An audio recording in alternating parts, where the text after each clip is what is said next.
Hi everyone, it's Kelsey here to tell you today about the first pillar of the slow power process. Connect to what makes you come alive. Life moves really fast these days and there's always more to do.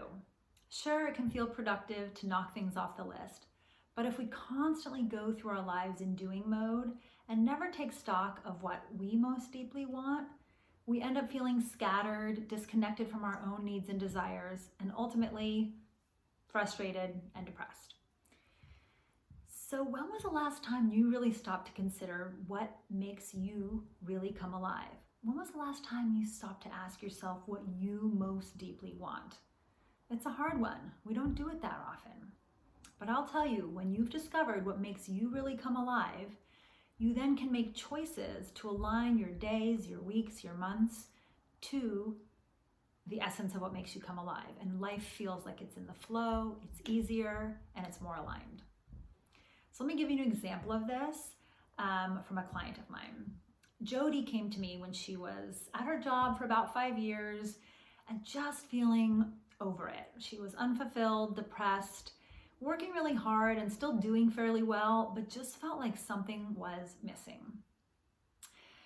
So rather than quit her job she was ready to quit her job, but rather than quit her job with nothing else in mind, we decided to take a look at her values to see what was really happening. Were her values being met in her work or in her life? And she'd never really stopped to do this. So we went through this process, which I'm going to take you through in a moment. And what came from it was that one of her top values was spending time in nature. And when she rated herself on a scale of 1 to 10 about how much she was living that value, she was living it at like a 2 or a 3.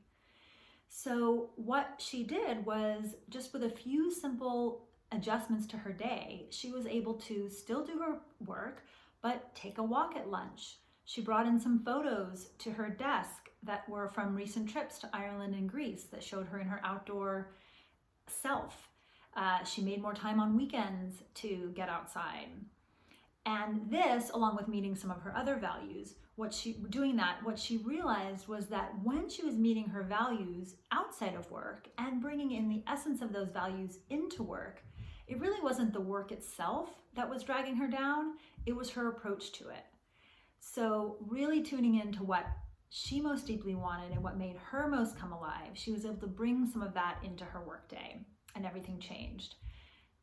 So here's how you do that. This is a quick rendition of it, but you can pause me at different times to make sure you have enough time to go through the steps.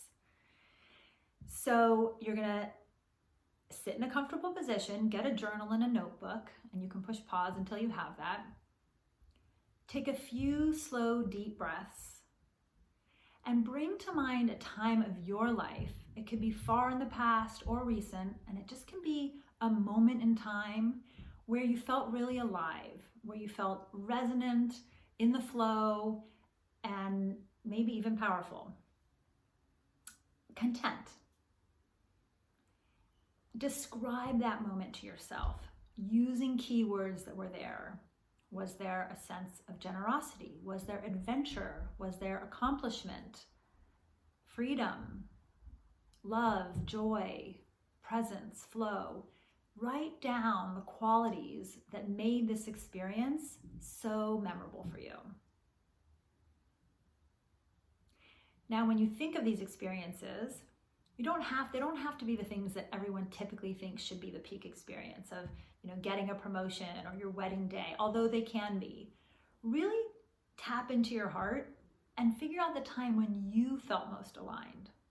You can pause me, because what you're going to do is, after you've written one down and describe it to yourself, you're going to do this for 4 more peak experiences, where you bring to mind the sense of what was happening in that peak experience, feel it in your body, feel it in your spirit, describe it to yourself, and then come back to me when you're done with that.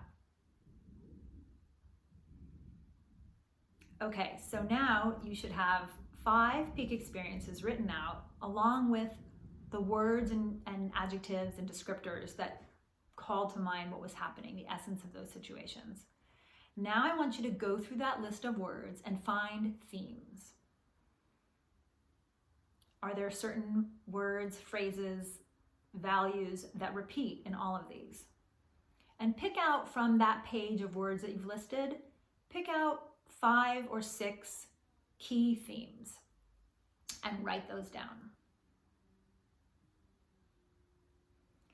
What you're going to do next is you're going to take each theme and you're going to define it a little further. So for example, adventure is one of my values. And adventure is great, but it's a little bit generic.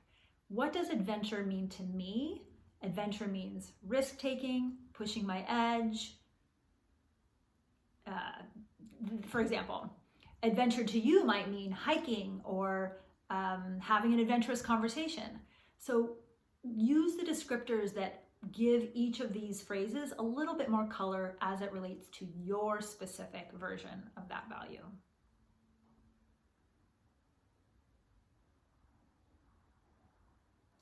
Now I want you, you can pause me if you need more time. Now I want you to look at these lists of phrases and rate yourself on a scale of 1 to 10. How much are you living each of these values right now? Are you totally throwing it, through the roof, living your adventure value or your integrity value or your honesty value? Or are there ways that it's not really showing up, it's not getting expressed in your life? You can rate yourself from 1 to 10. When I first did this isn't about shaming or blaming or criticizing yourself or even judging yourself. It's just about bringing awareness to how you're meeting your values in your life so that you can start to align your daily, weekly, months a little bit more towards your values. When I first did this, I found that some of my values I wasn't living fully. Mind, body, spirit connection is one of my values. And at the time, I wasn't meeting that as much as I am now. I was able to make some changes that really enabled that to go up to a 10. It's not always at a 10, but. So why do we do this? Why do we look at your values? We look at your values and we identify your values so that you have a roadmap. You have a way to say, if I'm meeting these values in my life, which is within my choice and power, I feel alive, I feel in the flow, and I feel empowered. That's one of the core tenets of Slow Power, is making sure you know what you most deeply want. So you're not constantly comparing to others or taking your feedback about what you should or shouldn't be doing from other people's expectations of you. Real power comes from within when you're meeting your needs and aligning your life to the things that make you most deeply come alive. I'm so excited to hear what you find when you do this process for yourself. Take some time with it and then come over to the Facebook group, tell me what some of your values are, and tell me how you're going to meet them this week. I look forward to seeing you there, and I'll be back in a couple days with pillar number 2. See you then.